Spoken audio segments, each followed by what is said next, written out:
దేవుడిచ్చిన వార్తను నమ్ముతూ జీవితాన్ని మార్చుకోవాల్సిన మనుష్యుడు ఇష్టానుసారంగా జీవిస్తున్న మనిషి కల్పించిన వార్తలకు ఆకర్షితులవుతున్నాడు. దేవుడిచ్చిన వార్త వాగ్దానము చేయబడిన సువార్త. ఈ వార్తలో అంతా సత్యమే ఉంటుంది. ఈ సత్యము స్వతంత్రులనుగా చేస్తుంది.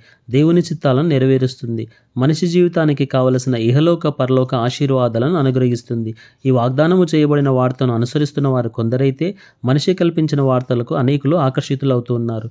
టెక్నాలజీ రోజురోజుకు ఇంప్రూవ్ అవుతున్న ఈ రోజుల్లో రకరకాల సోషల్ ప్లాట్ఫామ్స్కి అట్రాక్ట్ అవుతూ దాన్నే హ్యాబిట్గా చేసుకుంటున్నారు. అందులో నిజమేంటో అబద్ధమేంటో తెలియకుండా బ్లైండ్గా ఫాలో అవుతున్నారు.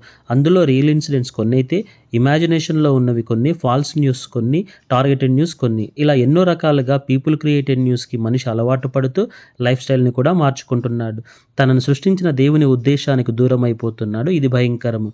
అయితే దేవుడిచే వాగ్దానము చేయబడిన ఆ సువార్తను అనుసరిస్తూ జీవించేవారిగా సాగిపోవటమే జీవితానికి అత్యున్నతమైన మార్గం.